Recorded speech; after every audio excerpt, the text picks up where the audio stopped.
Today is February 6th, 2025. My name is Melissa Ackerman, and I will be interviewing Julie Liberman as part of our Jewish Family Service Past President Project. How are you today, Julie? I'm good. How are you? I'm great. How'd you get involved at JFS? I started as a volunteer through the Federation. My husband Jay and I went to participate in the Jewish Federation Leadership Development Group, and we had tours of all the local agencies. And one of the tours we went to was JFS. We met with Michael Fleischer, the CEO at the time, and he told our group all about the work that JFS did.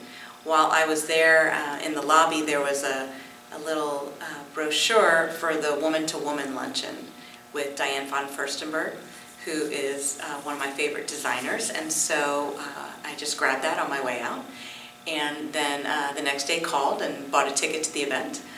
Went to the event, loved it, and decided to start volunteering with the agency, and so that was kind of my first time in the door, and then it blossomed into 14 years later of being on the board. Okay, so which area did you volunteer for? I volunteered in the food pantry, and then I also helped with the Special Needs Initiative because I'm a speech pathologist, and so at that time it was under the auspices of the CJE, the Federation, and so JFS was involved in that, and Todd Channon was the president of the JFS board at the time, and I met him on that initiative committee, the leadership committee that we served on together. So what were the dates of your term?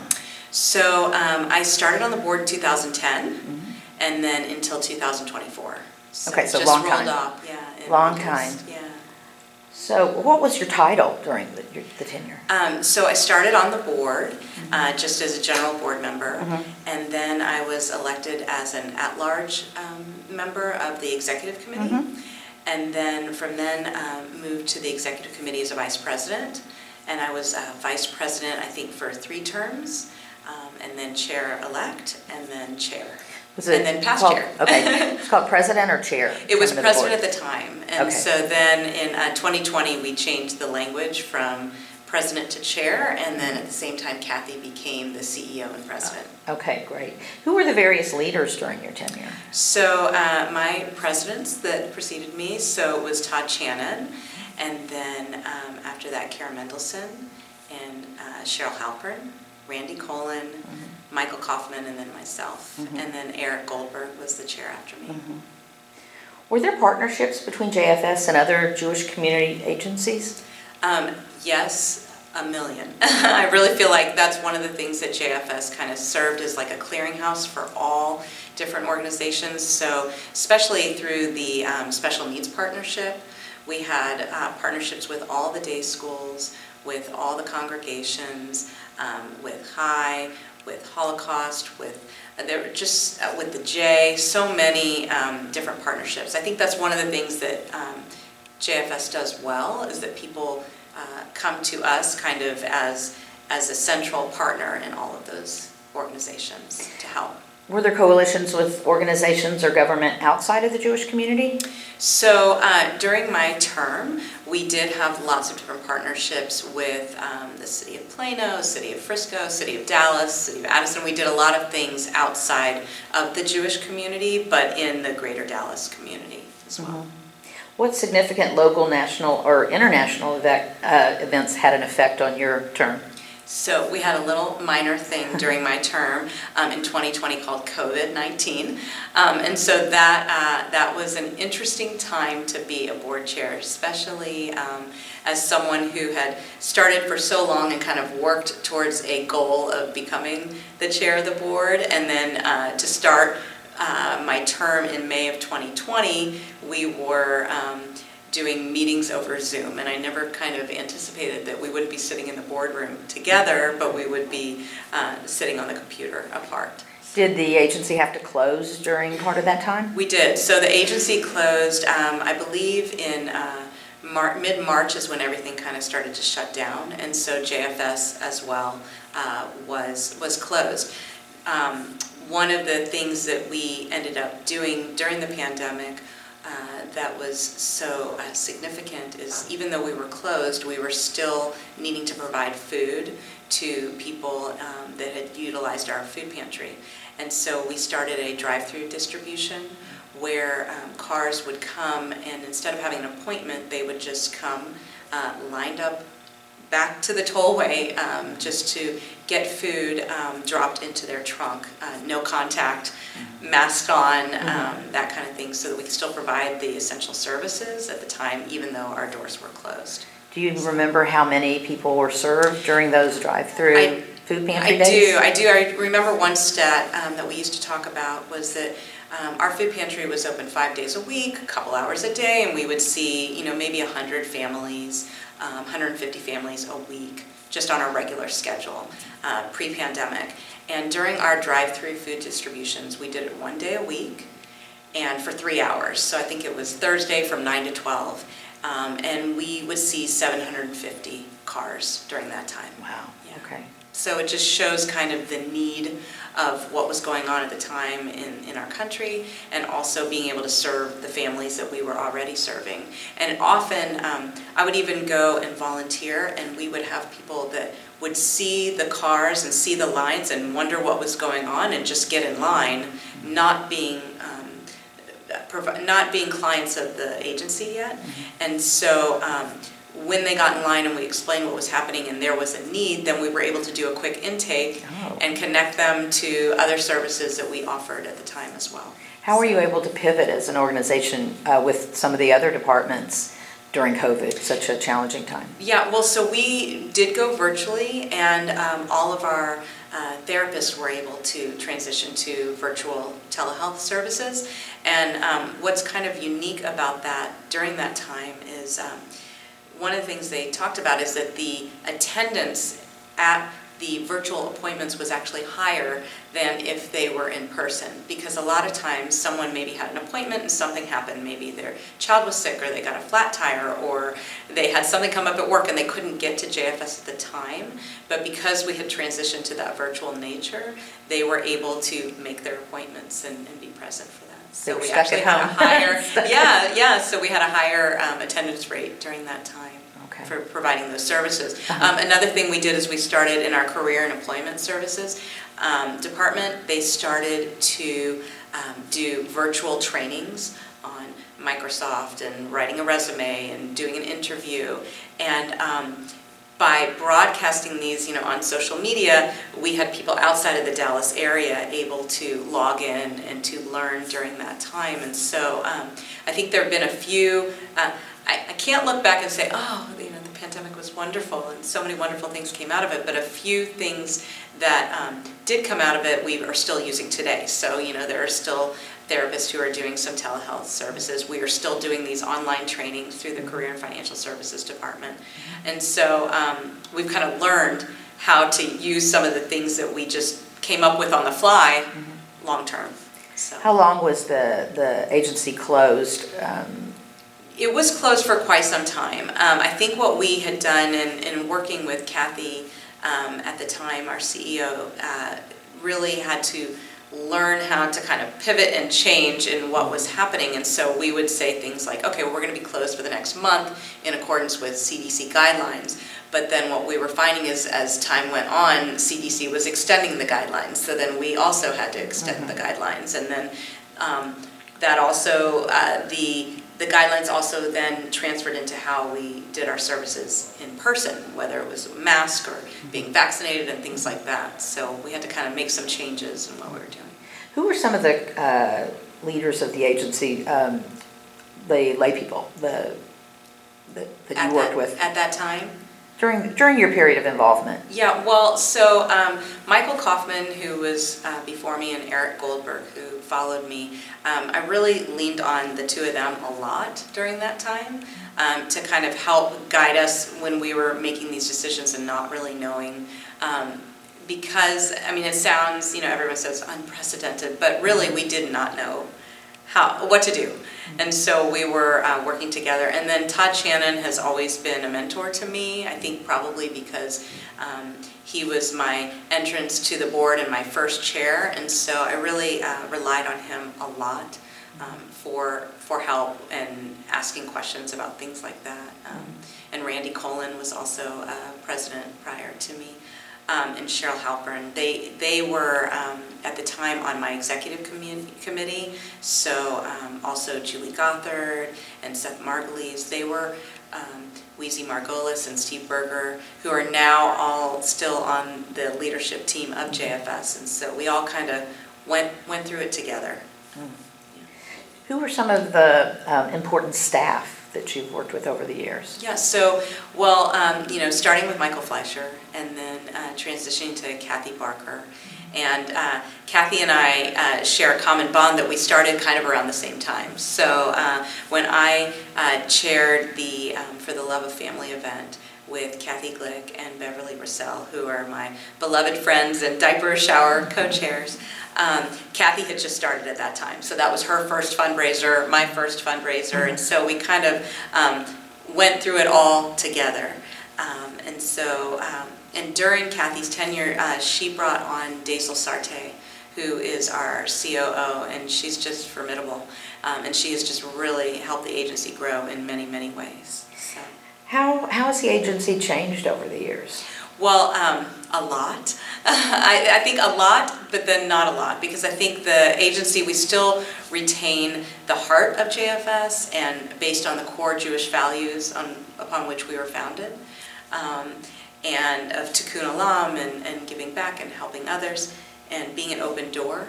But I think that we have just grown so much larger in what we can do, the programs we offer, the people that we touch. I think that people used to say, oh, it's the best kept secret in Dallas, or we were just so small. And the number of people that we are serving is growing larger and larger.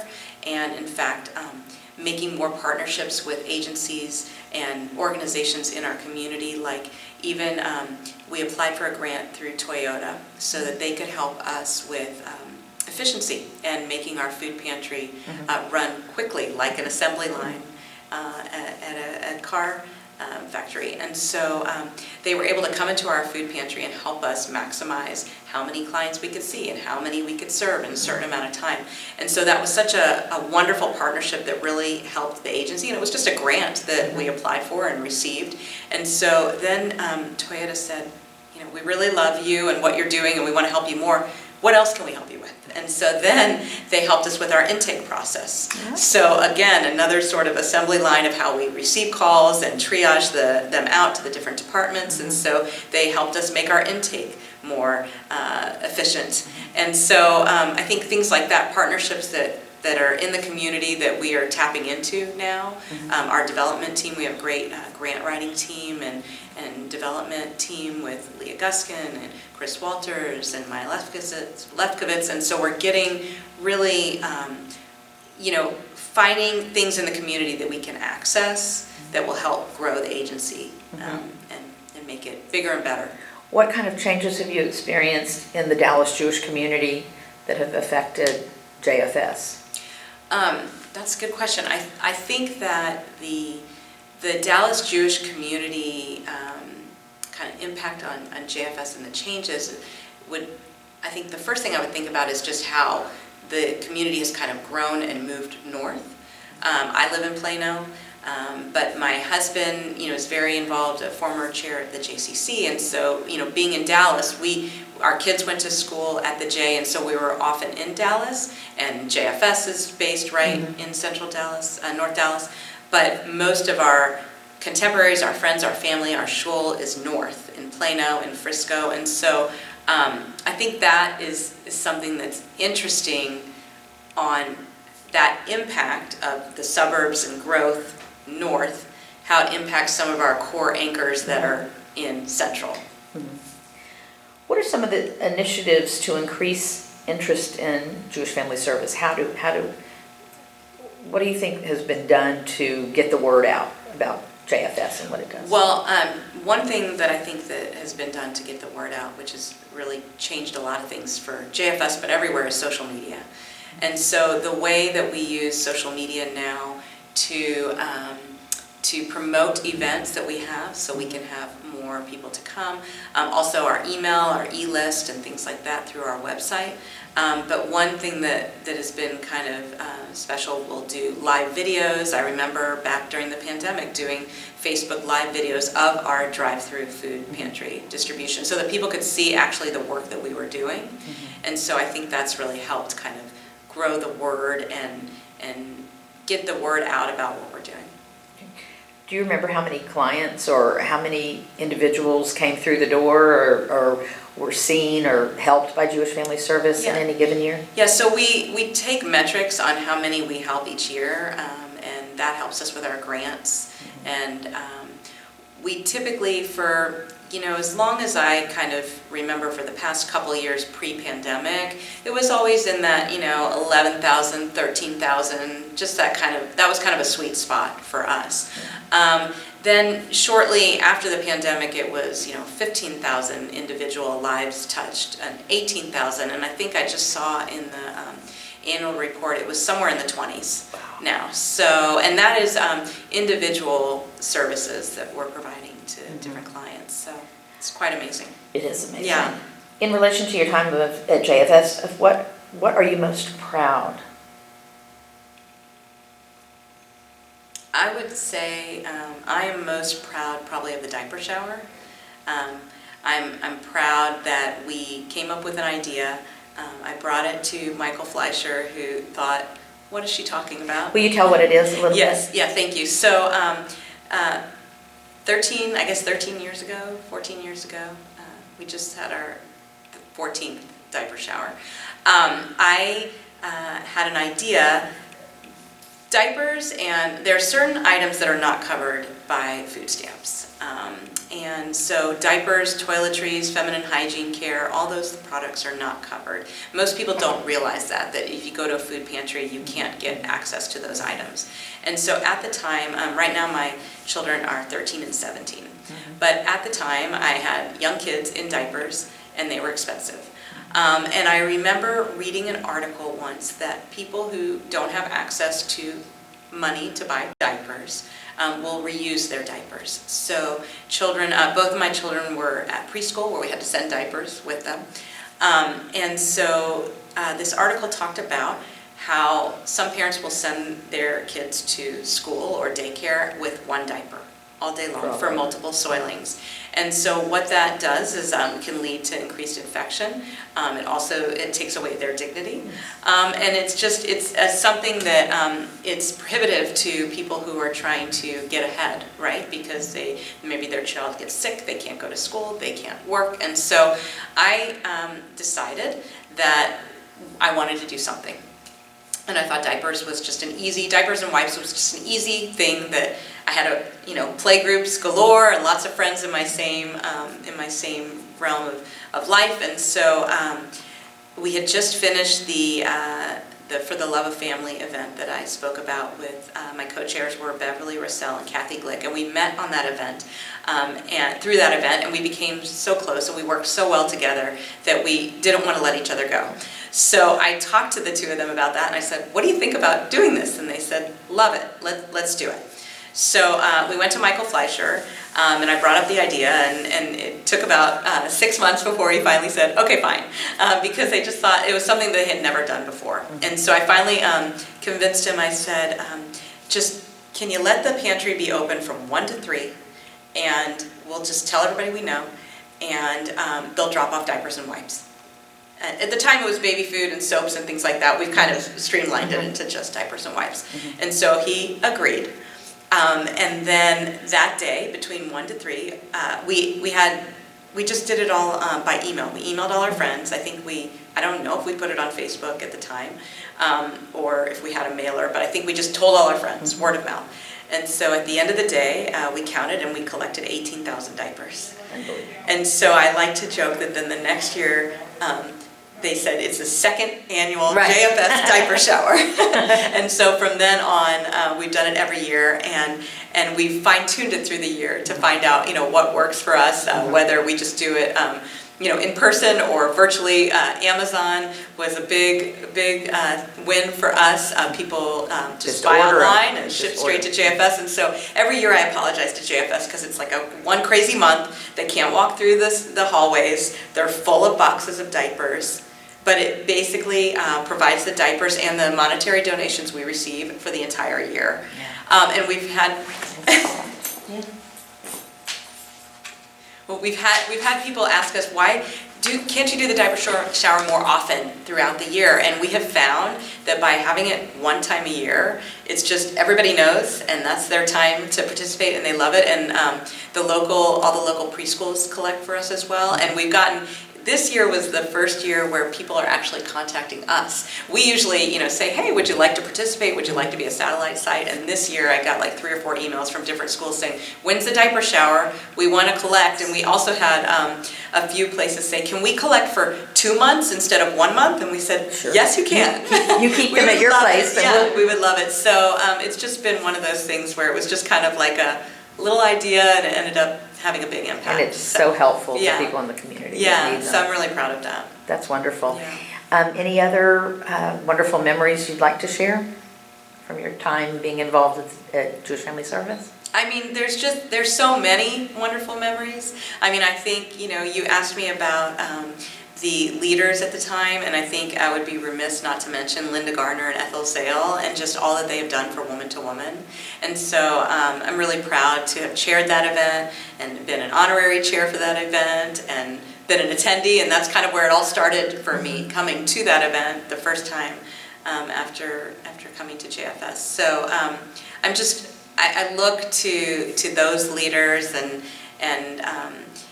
thinking about leaders like Joel Littman and Robin Sachs, who kind of preceded me and got me on board, and we didn't really work together at the same time, but now they are involved in our capital campaign, which is going to help grow JFS in the future. So, and I'm beyond delighted for the new building, the new space. I'm so excited about that. When is that scheduled to be ready? So I think the last I had heard was kind of the fall of this year, maybe. So I'm just really excited about it. Of course, all construction it sometimes takes some time. And one other thing I wanted to mention that I didn't mention during our term was becoming a federally qualified health center. And so during the 20 to 22 time, we spent a lot of time learning about and finding out about if a community health center would benefit our community and be something that JFS should offer to our clients. And so through a lot of work through the board and also Daisel Sarte, we realized that this would be something that is a service that was missing from what we provide. We have the nutritional health through the food pantry and the financial health through the career and financial services and the mental health through our therapy services, but we just didn't have that physical aspect that we were helping. And so through a lot of work and determination that came to be through the board passing that we would move forward with that, and we've since opened our first health clinic. And I'm proud to say that my children go to that health clinic. It's a beautiful facility with an amazing doctor, and I just think that that's something. It was another one of those big ideas that we weren't sure about, but we took the time to really. We always say everything at JFS, if you have an idea, it takes a little while, kind of like the diaper shower. No one says yes right away. It takes a little time, but once we do the research and make the decision, then it ends up being something that's really quite beautiful. So. Do you think the agency has changed over the years? I think the agency has changed over the years, but it's been good change. I think change is hard. But I think it also leads to great things. And I think that Kathy, as our CEO, has had that vision for us to see kind of the next level of where JFS is going. And so I'm so proud. And it was a very odd feeling. The first Tuesday, I think it was the Tuesday in September or October, fourth Tuesday of the month, where, for the past 14 years I've been going to a board meeting and I just was at home. It was quite boring, but one of the nice things about our bylaws is that the past chair chairs the nominating committee. So I loved having a role before I rolled off in building that next board and that next leadership team, and knowing that the agency was in good hands as you move on. So, Yes. Are you yeah. still involved doing any particular volunteer work over at Well, JFS? I told them I will do the diaper shower until I am in diapers. So You take adult diapers yeah, too. exactly. We go infant through adult. So that will always be something that I will do without fail. And then right now I'm helping where I can with the capital campaign. I said, I'm happy to introduce people to the agency, bring people for tours, anything I can do to help people see kind of the future of JFS and where we're going. So, Thank you so yeah, much for you're all welcome. you do and have done for JFS Thank you. community. I love it. Thank you.